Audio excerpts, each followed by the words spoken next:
नमस्कार दोस्तों, आप सभी का स्वागत है हमारे इस YouTube चैनल सरस्वती जी के क्लासेस में।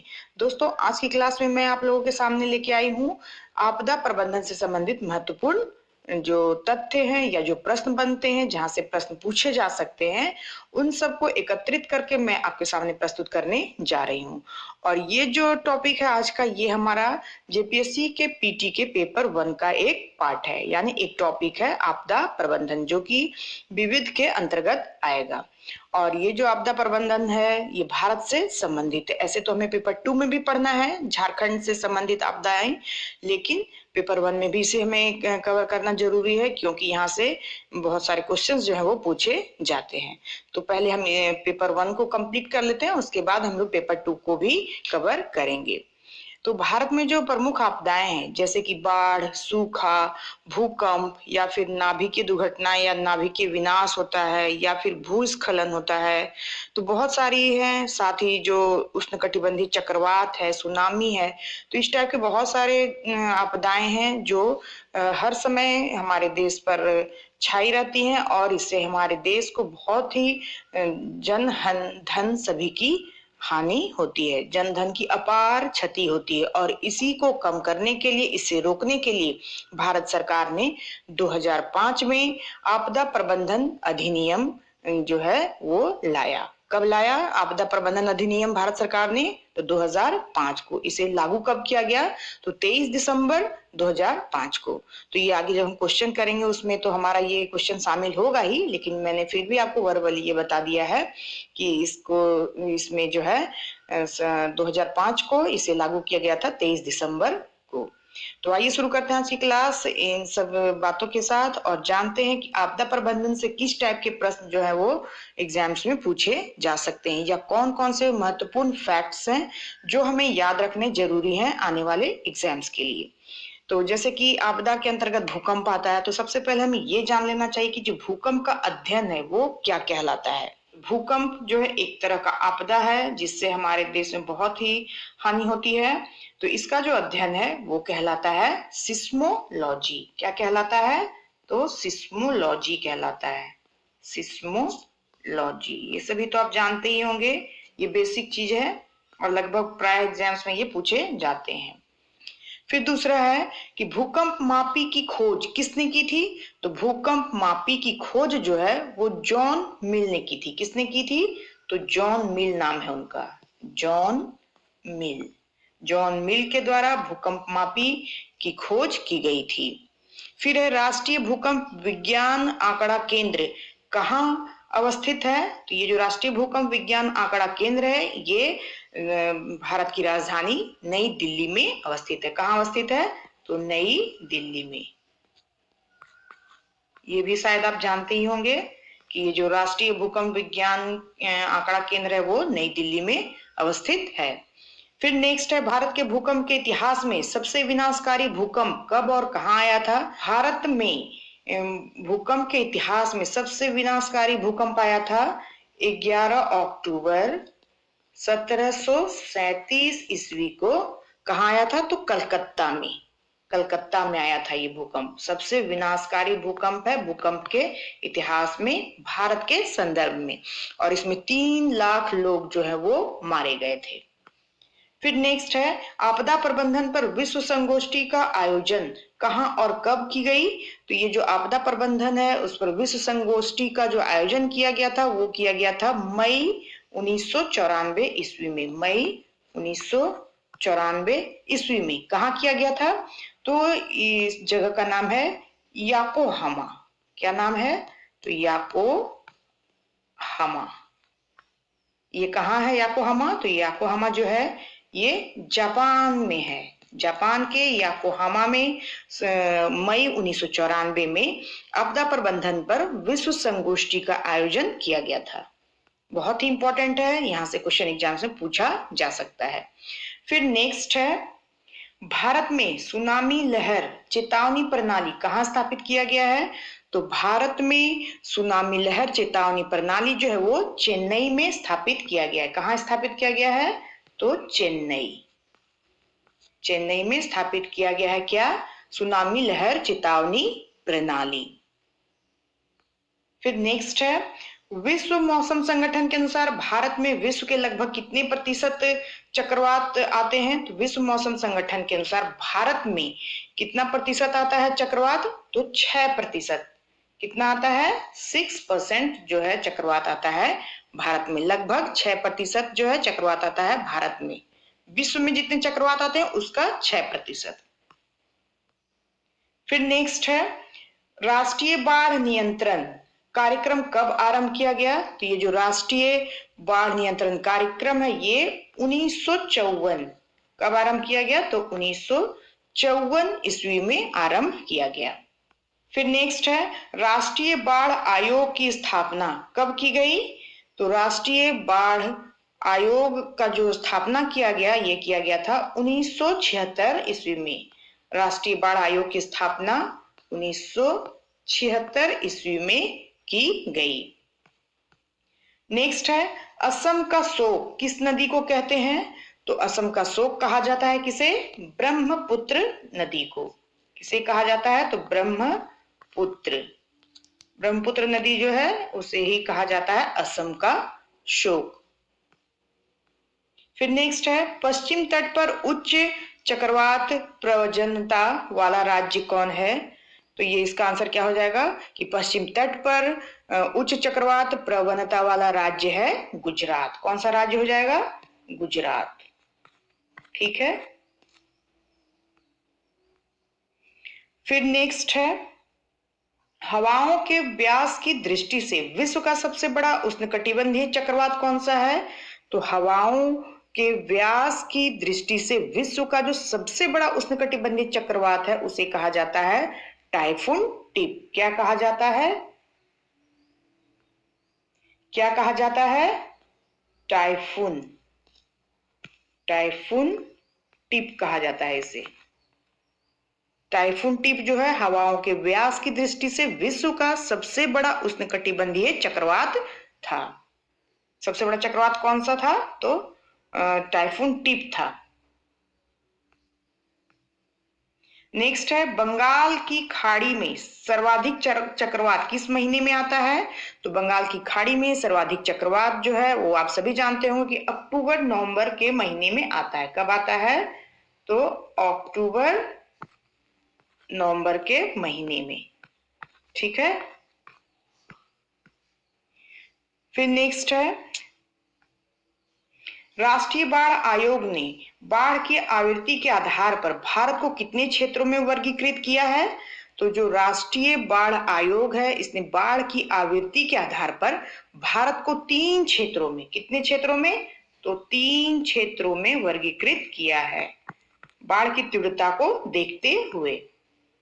ठीक है। नेक्स्ट है, भारत की 2 सर्व प्रमुख प्राकृतिक आपदाएं कौन सी हैं? ये पूछा जा सकता है कि भारत में जो इतनी सारी आपदाएं हैं, सूखा, बाढ़, भूस्खलन या नाभिकीय विनाश या फिर और भी जो चक्रवात हैं, तो उनमें से 2 सर्व प्रमुख प्राकृतिक आपदाएं कौन सी हैं?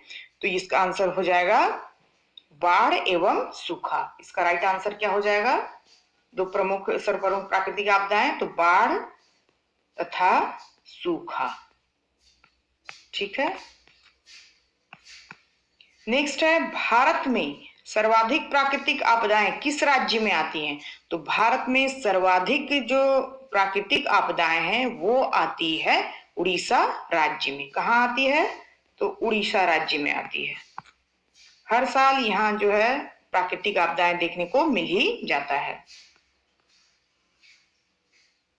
नेक्स्ट है, भारत का कितना प्रतिशत क्षेत्र बाढ़ आशंका से ग्रस्त है? तो भारत का 12.15% क्षेत्र जो है वो बाढ़ आशंका से ग्रस्त माना गया है। फिर नेक्स्ट है, भारत में सबसे कम तथा सबसे अधिक वर्षा वाला क्षेत्र कौन सा है? तो भारत में सबसे कम वर्षा होता है कहाँ? लेह। कहाँ होता है? तो लेह जम्मू कश्मीर में। और सर्वाधिक वर्षा कहाँ होता है? तो मौसिन राम। कहाँ होता है सर्वाधिक वर्षा? तो मौसिन राम में होता है। ये कहाँ है? तो ये मेघालय में है। ठीक है। सबसे कम लेह और सबसे अधिक मौसिन राम में। नेक्स्ट है, भारत में सूखाग्रस्त क्षेत्र कार्यक्रम कब शुरू किया गया? तो भारत में सूखाग्रस्त क्षेत्र कार्यक्रम जो शुरू किया गया वो किया गया था 1973 ईस्वी में, 1973 में। फिर नेक्स्ट है मरुस्थल विकास कार्यक्रम। मरुस्थल विकास कार्यक्रम कब आरंभ हुआ है? तो ये जो मरुस्थल विकास कार्यक्रम है ये 1977-78 में आरंभ किया गया था, 1977-78 में आरंभ किया गया था। फिर नेक्स्ट है वाटर शेड विकास कार्यक्रम, भारत में कब शुरू किया गया? तो वाटर शेड विकास कार्यक्रम जो है ये शुरू किया गया था भारत में 1994-95 में। कब शुरू किया गया था? तो 1994-95 ईस्वी में। नेक्स्ट है भारत सरकार के कृषि एवं सिंचाई मंत्रालय के अनुसार किसी क्षेत्र में औसतन कितने सेंटीमीटर से कम वार्षिक वर्षा होती है तो वह सूखाग्रस्त क्षेत्र माना जाता है? तो इसका राइट आंसर हो जाएगा 75 सेंटीमीटर। 75 सेंटीमीटर से कम कितनी वर्षा?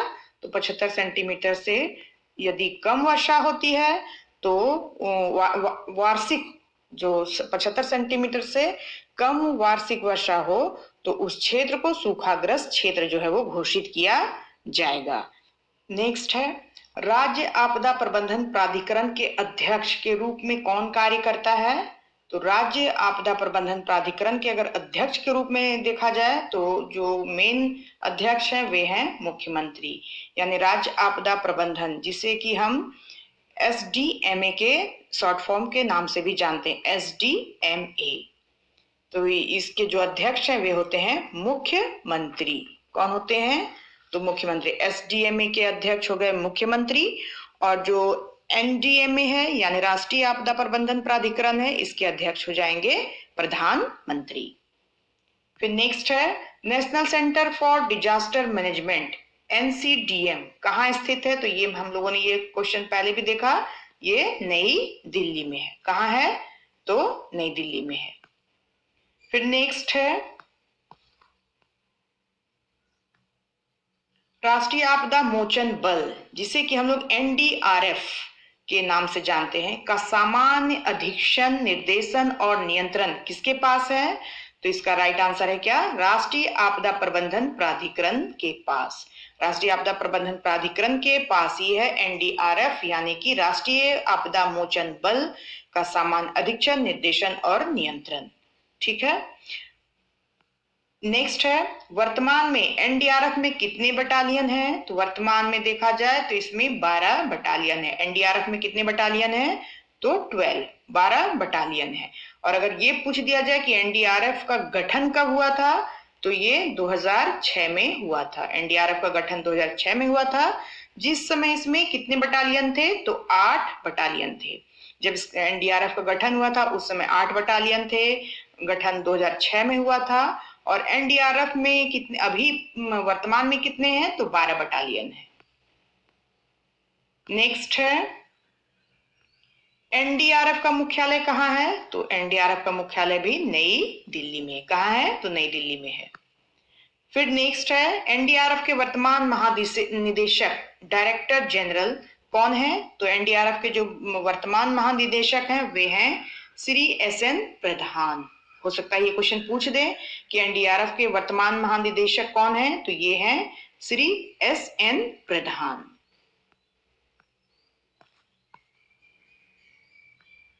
फिर नेक्स्ट है किस पंचवर्षीय योजना के में पहली बार आपदा प्रबंधन पर एक विस्तृत अध्याय था?